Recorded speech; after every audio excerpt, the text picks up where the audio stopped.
होळीच्या अग्नीमध्ये नारळ अर्पण करणे म्हणजे आपल्या आयुष्यातील कठीण समस्यांचे दहन करणे होय. 2 मार्चला होळीच्या दिवशी एक जटाधारी नारळ घ्या. तो नारळ हातात धरून आपल्या घराच्या मुख्य दरवाजापासून ते देवघरापर्यंत सर्व कोपऱ्यांतून फिरवा.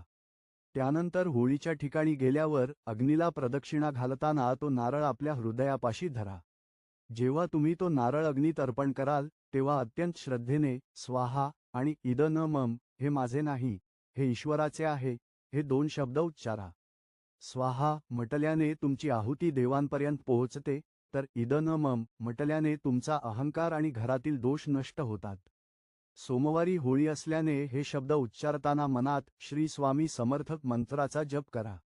ही पद्धत तुमच्या घरातील भांडणे थांबवून सुख, शांती आणि समृद्धीची भरभराट करेल. अग्निदेव तुमच्या आयुष्यातील सर्व इडापिडा भस्म करतील. पूर्ण विश्वासाने हा विधी करा. श्री